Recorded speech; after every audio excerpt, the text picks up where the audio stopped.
Oi, olá pessoal, vamos iniciar hoje a disciplina de estatística básica, certo? Aqui na tela de vocês tem a ementa da disciplina, tem aqui, ó, introdução à estatística, que é o que a gente vai basicamente ver na aula de hoje, e distribuição de frequência, certo? Na próxima aula vamos ver representação gráfica e vamos seguir com essa sequência de conteúdos aqui, medida de centralidade, de dispersão, medidas de assimetria e curtose, certo? Números índices, correlação e regressão linear, depois vem a parte de probabilidade e assim por diante. No decorrer dos vídeos, vocês vão acompanhando essa sequência melhor, tá bom?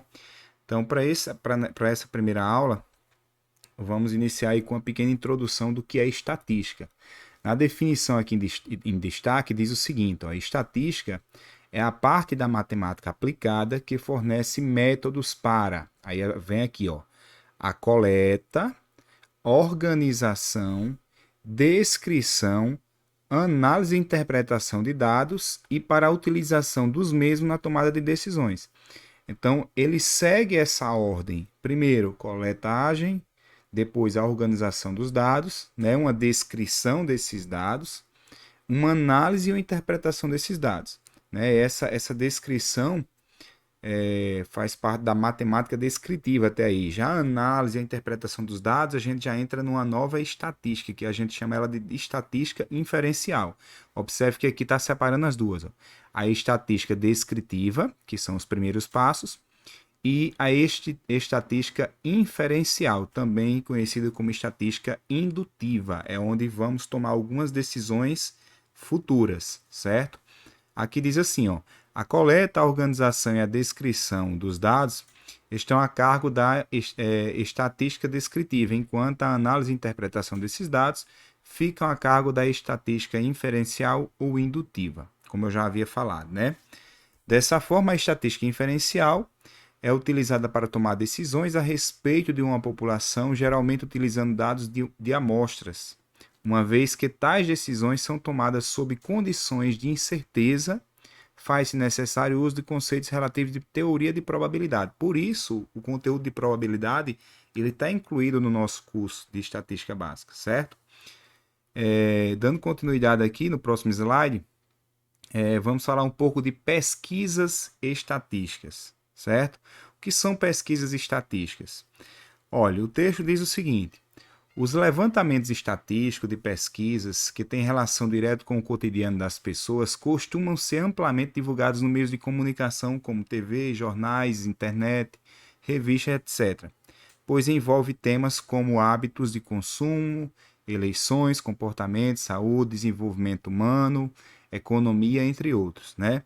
Chamamos universo estatístico ou população o conjunto de pessoas ou elementos que podem oferecer informações que serão investigadas. Então, essa definição é importante. Ó. Universo estatístico ou uma população. Quando vamos fazer algo que envolve estatística, nem sempre estamos trabalhando com uma população em si. Né? Uma pesquisa eleitoral, por exemplo, a gente está trabalhando com a opinião popular da população. Né? Uma pesquisa que o universo estatístico é uma parte das pessoas que vão votar nos futuros eleitores aí, né? Nos futuros candidatos, aliás. Mas eu posso fazer uma pesquisa que não envolve pessoas. Por exemplo, uma máquina que constrói parafuso, né? Eu vou analisar se aqueles parafusos estão saindo com defeito ou não. Então eu pego uma parte desses parafusos para fazer essa análise. Ali é meu universo estatístico, certo? Vamos aqui para o próximo slide. É bom vocês dar uma lida aí melhor nesse material, certo, pessoal? Aqui eu estou pegando um resumo e falando só algumas coisas. As pesquisas estatísticas dizem o seguinte: ó, na maioria das vezes, por impossibilidade ou inviabilidade econômica ou temporal, limitamos as observações referentes a uma determinada pesquisa a apenas uma parte da população. Não é necessário pegar a população toda, certo? A essa parte proveniente da população em estudo denominamos de amostra. Isso aqui vamos trabalhar bastante com pequenas amostras, né? Às vezes essas amostras precisam ter um maior número, às vezes 10% da população ali já é o suficiente, certo? Vai depender do que estamos investigando. Por exemplo, numa pesquisa eleitoral, o Ibope ou qualquer outra empresa que vai fazer essa pesquisa, ele não pergunta a todos os membros do Brasil, né, da população brasileira. Ele pergunta só a alguns eleitores.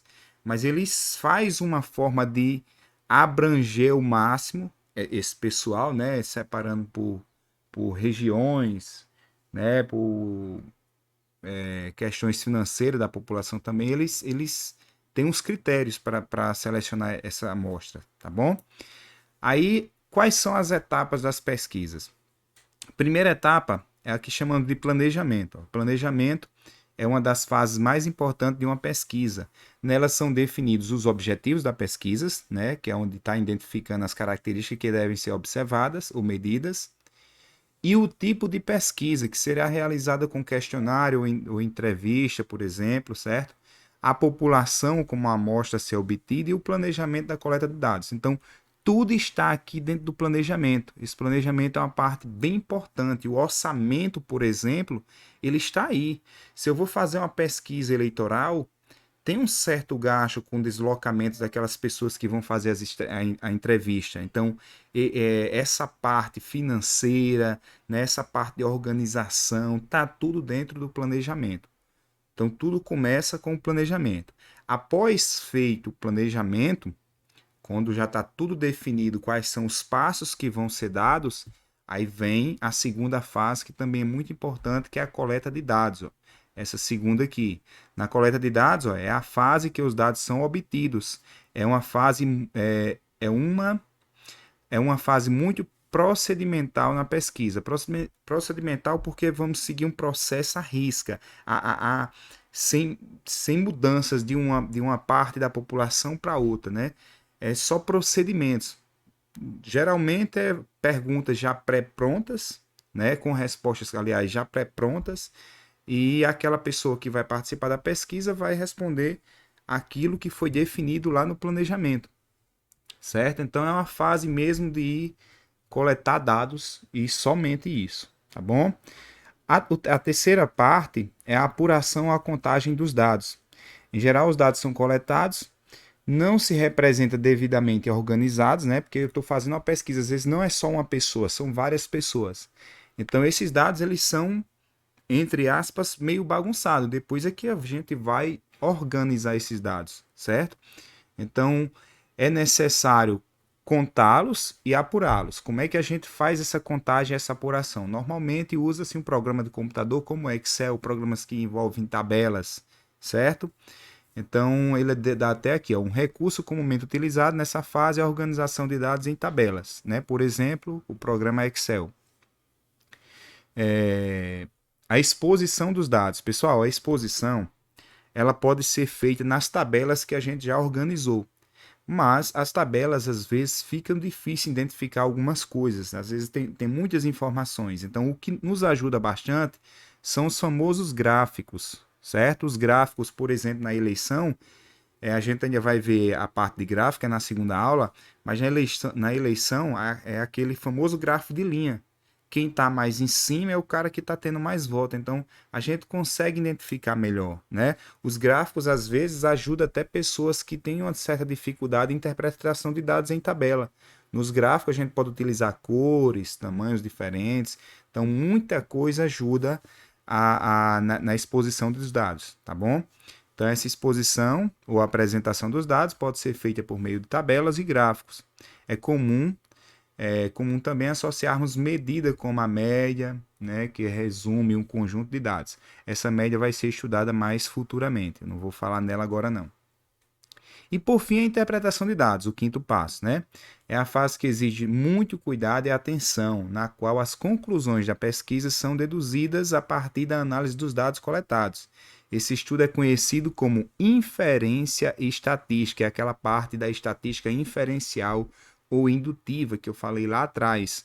Aqui é onde a gente provavelmente vai se utilizar de conceitos de probabilidade para tomar algumas decisões, certo?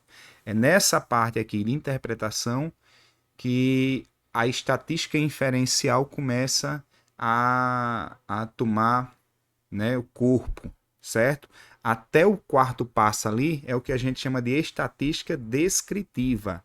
A partir do quinto passo, estatística inferencial ou indutiva, tá bom?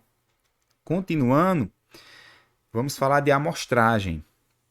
Observe que eu tenho um ponto aqui, no outro slide vai ter outro ponto. Então vamos entender um pouco o que é a amostragem.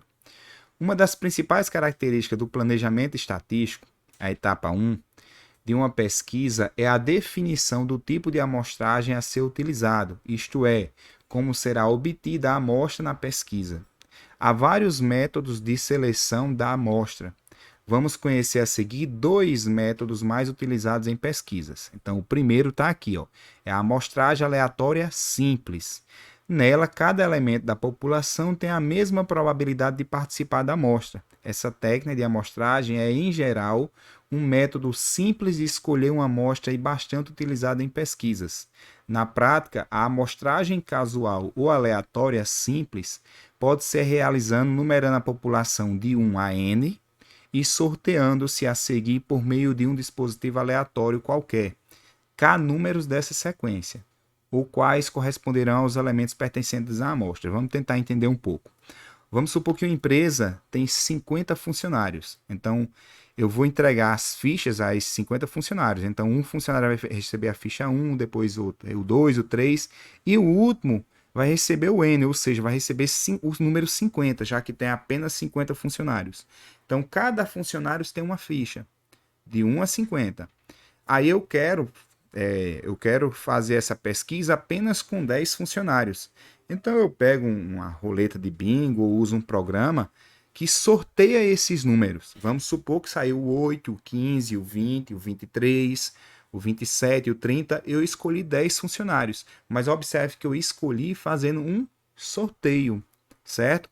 Esse tipo de amostra é o que a gente conhece por amostragem aleatória simples. E todos têm a mesma probabilidade de ser escolhido. Para isso, foi escolhido um método de sorteio, né? Numera os funcionários, no caso ali, e faz um sorteio como um sorteio de um bingo, ou alguém diz um número, aí fulano disse o número 3, então aquela pessoa vai fazer parte da amostra, certo? E o segundo item que é bastante conhecido é essa amostragem proporcional estratificada. Isso aqui é bem utilizada, pessoal, porque às vezes, principalmente quando estamos trabalhando com pessoas, eu vou fazer uma pesquisa, vamos supor, de sapatos ou de roupas. A opinião masculina muitas vezes é diferente da opinião feminina. Então a gente pode estratificar, certo? Fazer uma parte com homens, outra parte com mulheres. Uma porcentagem proporcional. Vamos entender um pouco que tem um exemplo aqui, ó. Diz assim, ó, esse método é usado quando o universo estatístico está subdividido em estratos ou subpopulações sem elementos comuns. Dentro de cada extrato, supõe-se que o objeto de estudo apresenta comportamento relativamente homogêneo. Assim, de cada extrato, retiramos uma amostra aleatória simples, ó, o que a gente viu anteriormente, cujo tamanho é proporcional ao número de elementos do extrato. Vamos ver o exemplo para ficar melhor. Por exemplo, suponha que pretenda coletar informações sobre os estágios de 500 alunos do curso técnico de gestão públicas de uma instituição de ensino, dos quais 360 são do curso matutino e 140 são do noturno. Então, ó, não adianta eu pegar desses 500 alunos, pegar 10%, que é 50, por exemplo, pegar todo mundo da tarde, porque a opinião deles podem ser diferente do pessoal que estuda à noite, certo? Dependendo das perguntas que eu vou fazer, dependendo do que eu vou pesquisar, as respostas podem ser diversas, certo? Então, o que é que ele faz aqui, ó? Observe que o universo estatístico já está encontrado dividido em dois estratos, certo? Se a amostra tiver 50 elementos, que é os 10% que eu falei, deverão ser 36 do matutino, ó, 10% de 360, e 14 do noturno, que é 10% de 140, certo? Isso aqui está proporcional. Esse número 36 e 14 é proporcional a 360 e 140. Ó. É só dividir por 10 aqui. Ó. 360 dividido por 10, 36. 140 dividido por 10, 14, né? Ele está pegando aí 10% de cada extrato, tá bom? Essa aí é a amostragem proporcional estratificada. A amostragem aleatória simples e a amostragem proporcional estratificada são exemplos de métodos probabilísticos, isto é, métodos que permitem ao pesquisador calcular os erros provenientes de se usar uma amostra para tirar conclusões de toda a população, ao contrário de métodos em que os elementos da amostra são escolhidos intencionalmente ou por conveniência. Variáveis. Pessoal, variáveis. Eu vou até ler aqui para ficar melhor entendido antes de exemplificar, porque eu não lembro qual foi o exemplo que o livro trouxe. Diz assim, ó: variável é convencionalmente o conjunto de resultados possíveis de um fenômeno. Assim, por exemplo, para o fenômeno sexo, são dois os resultados possíveis. Posso dizer que é o sexo masculino e o sexo feminino, certo? Então, tem duas possíveis respostas. Então, para a variável sexo, eu tenho dois fenômenos: sexo masculino, sexo feminino. Vamos para outro fenômeno aqui, ó. Para o fenômeno número de filhos, há um número de resultados possíveis expresso através de números naturais. Por exemplo, 0, 1, 2, 3, n. Né? Se eu chegar numa pesquisa e dizer, você tem quantos filhos? Você vai poder responder 0, vai poder responder 1, poder responder 2 e assim por diante. Já para o fenômeno estatura, a gente vai ver uma diferença entre o segundo e o terceiro, e o primeiro também, mas esses dois é bom deixar bem claro. Ele diz assim: temos situações diferentes, pois o resultado pode tomar um número infinito de valores. Isso aqui é importante, ó. Número infinito de valores numéricos dentro de um intervalo. Como assim, George? Vamos supor que uma pessoa mede 1,60 m, né? 160 centímetros. Uma pessoa mede 161. Mas pode existir pessoas que é maior que a primeira e menor que a terceira. Existem infinitas possibilidades aqui no meio desses dois números, certo? Eu posso medir 160,5, 160,6 e assim por diante. Então, existe uma infinidade de números que está nesse intervalo, tá bom? Os exemplos acima nos dizem que as variáveis podem ser, é a parte importante, qualitativa, que é a resposta não por números, né? É aquele exemplo do sexo, ó. Quando seus valores são expressos por atributos, por exemplo, sexo masculino ou feminino, cor de pele, branca, preta, amarela, vermelha, etc. Né? Isso aí, vermelha, parda, são exemplos de variáveis qualitativas. Georgia, então sempre elas vão ser qualitativas? Sim, a resposta é sim, mas a gente pode tornar elas quantitativas. Por exemplo, no sexo aqui, eu poderia dizer que masculino era o número 0 e feminino seria o número 1. Numa pesquisa, dependendo de como eu vou organizar esses dados, às vezes é melhor transformar esses resultados qualitativos em quantitativos, né? Mas eu tenho que saber o que eu fiz isso, né? Tenho que colocar uma legenda, fazer alguma coisa desse tipo.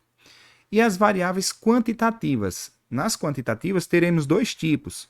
São as variáveis contínuas e as variáveis discretas. Esse texto aqui eu vou deixar para vocês lerem. Eu vou para o exemplo que eu acho mais interessante.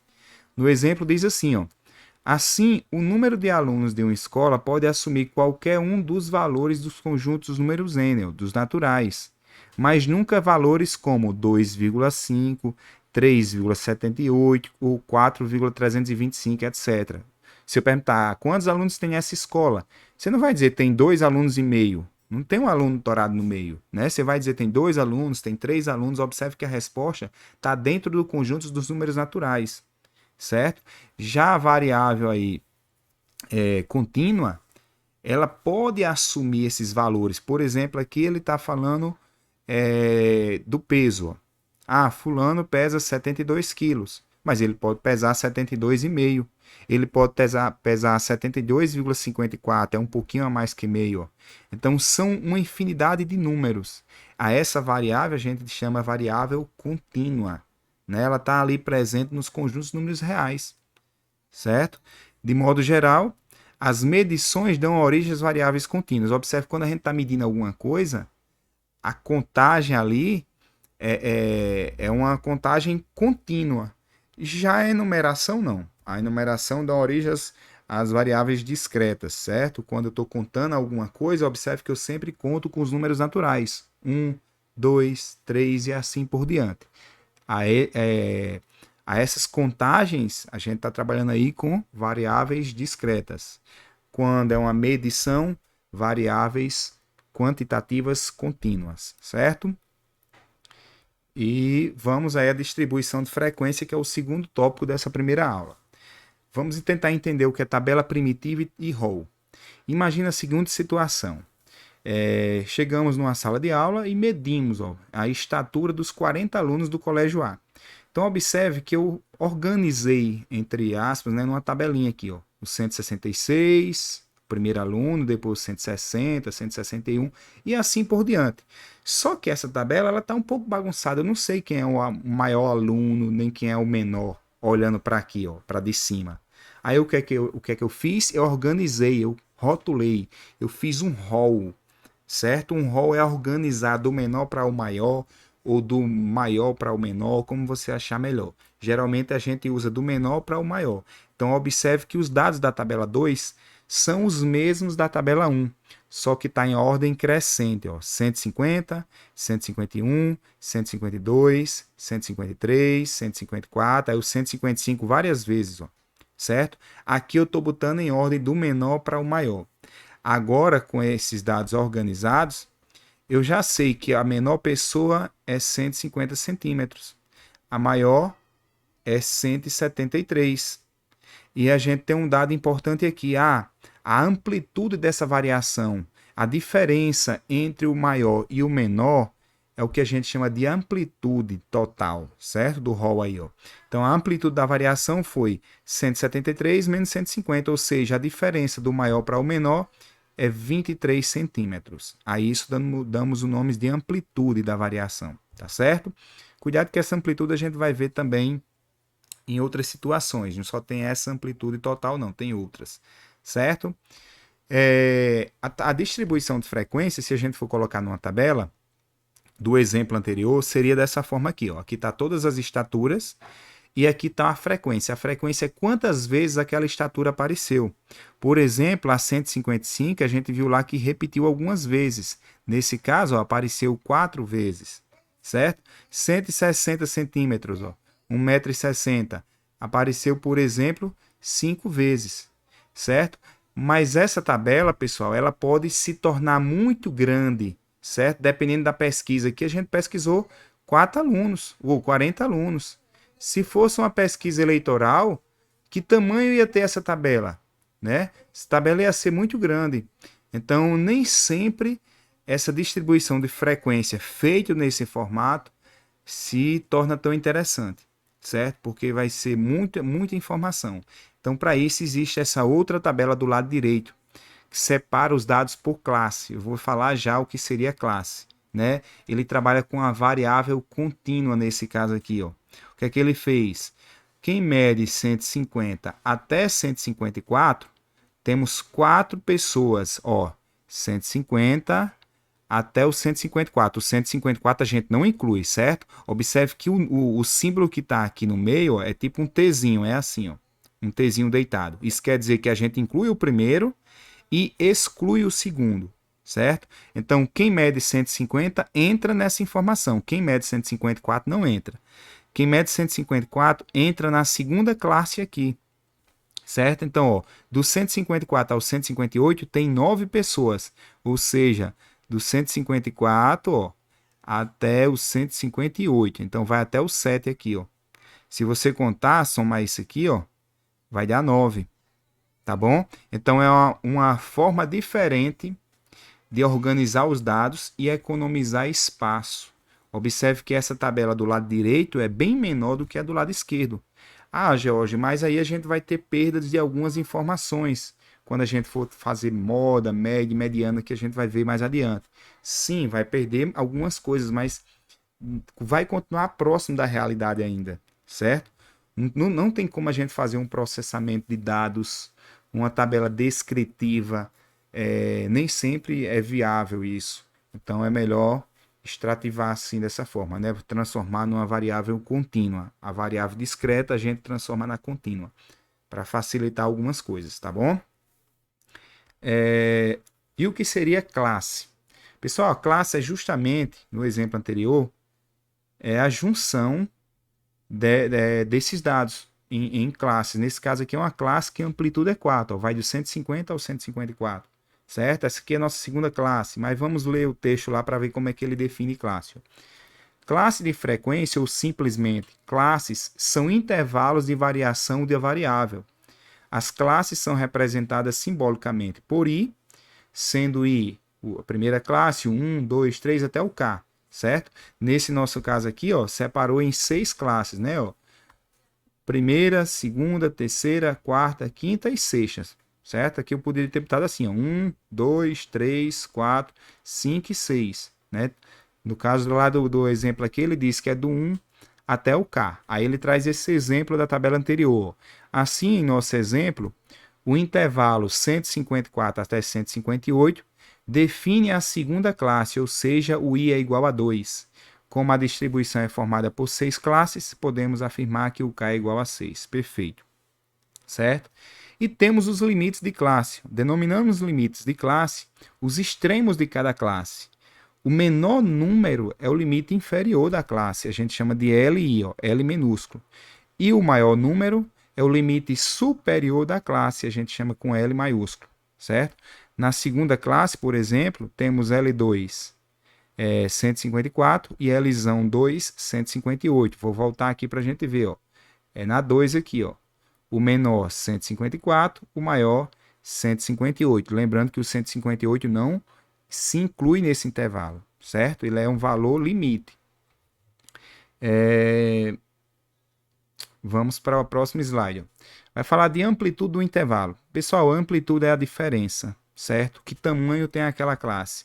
É definido por essa fórmula aqui, ó. Lzão menos o Lzinho. Naquele exemplo da amplitude 2, vai ser 158 menos 154, que vai dar 4, certo? Então, a amplitude ali é de 4 unidades, certo? Isso é a amplitude da classe. Temos também a amplitude total, que chamamos normalmente AT. Essa amplitude total a gente já viu, só que a gente viu dando 23 centímetros, que era o maior menos o menor. Só que aquilo ali é a amplitude, não é da distribuição ali, quando separamos por classe. Quando separamos por classe, nós limitamos o tamanho da classe igual a 4. Observe que 23 não é um múltiplo de 4. Então a gente pega o múltiplo subsequente. Né? No caso, depois do 23, o múltiplo de 4 é o 24. Então a última classe, a amplitude total, vou até voltar na tabela. Ó, o menor número é 150 e o maior é 174. Eu faço a diferença, 174 menos 150, isso aí vai dar 24. Essa amplitude é a que a gente chama de amplitude total. Perfeito?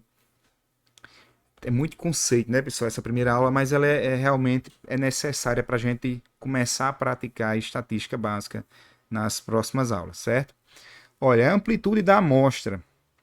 A amplitude amostral, que a gente chama de AA, né, é a diferença entre o valor máximo e o valor mínimo da amostra. Naquele caso lá, a gente viu desde o início, 23 centímetros. Era 1,73 menos 150, que deu 23 centímetros. Observe que aqui deu 24, que aqui é da distribuição, a amplitude total da distribuição que a gente fez naquele intervalos de classe, certo? Essa amostra aqui é o que foi coletado, então 23 centímetros. E o que seria o ponto médio de uma classe? Pessoal, ponto médio é aquele valor que está no meio do intervalo da classe. É pegar a soma do limite inferior com a soma do limite superior, soma aí e dividir por 2. Por exemplo, lá na nossa tabela, ele pegou 154 mais 158 e dividiu por 2, deu 156. Esse 156 é o ponto médio da segunda classe, certo? Definição bem básica, é uma média aritmética de dois elementos, somar e dividir por 2. Show? E vamos à frequência simples ou absoluta. Frequência simples ou frequência absoluta, ou simplesmente frequência de uma classe, ou de um intervalo, ou de um valor individual, aliás, é o número de observações correspondente a essa classe ou a esse valor. A frequência simples é simbolizada por Fi. Um exemplo, F1, F2, F3, se eu estou na classe 1, F1, se eu estou na classe 2, F2, e assim por diante. Por exemplo, a frequência 1, o resultado deu 4 naquele nosso exemplo. A F2 deu 9, a F3 deu 11. George, como é que a gente sabe isso aí? Vamos lá para a tabela. Ó, 4, 9, 11. Ele está falando dessa frequência. Aqui ele botou o nome frequência. A gente poderia ter botado só assim, ó, Fi. Frequência da classe 1, frequência da classe 2 e assim por diante. Tá bom? Então ele dá o exemplo aí e diz, ó, a soma de todas as frequências é representada pelo símbolo de somatório. Então é esse símbolo aqui. E ele diz que essa soma dá um certo valor n. No nosso exemplo aí, as 6 classes é igual a 40. Foram os 40 alunos investigados nesse nosso exemplo, certo?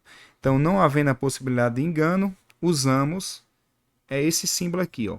Pode ser diferente do que estava lá, ó. Ele diz o i do 1 ao 6 igual a 40. Ele pode omitir esse símbolo embaixo e em cima para saber que a gente somou todo mundo, tá bom? Intervalo de classe e limites dos intervalos. Pessoal, decidido o número da classe, né, no caso lá era 6 classes, que deve ter a distribuição, resta-nos resolver o problema da determinação da amplitude do intervalo de classe. No nosso caso lá era 4, a amplitude, né? O que conseguimos dividindo a amplitude total, lembrando que era 23, eu não sei se vocês estão lembrados, pelo número da classe. Então, o que eu vou pegar? Ó? A amplitude total do nosso exemplo era 173 menos 150, ó, dava 23. Aí eu tenho que dividir pelo total de classes que eu quero. No nosso exemplo era 6 classes. 23 dividido por 6 dá 3,4, certo? Mas 3,4 não é um número natural. Eu tenho que pegar um número natural para ficar mais interessante, ficar mais fácil de entender os nossos dados. Então, ele arredonda sempre para cima. Embora 3,4 esteja mais próximo do 3, ele sempre vai arredondar para o próximo número. Nesse caso, ele arredondou para 4, certo? Assim, ficamos com 6 classes de intervalo 4. Tranquilo? E para finalizar a aula de hoje, tá aqui a representação de duas formas, mas a que é mais usual é a do lado direito, né? Que ele omite essa coluna aqui das classes, mas é interessante a gente entender que a gente conta as classes dessa forma. Então, se vocês forem organizar alguns dados, vocês podem fazer desse jeito aqui ou do lado direito. Os dois são válidos. Eu acho até mais interessante essa do lado esquerdo que diz, na classe 5, por exemplo, vai do 166 ao 170. Tem 5 elementos lá, né?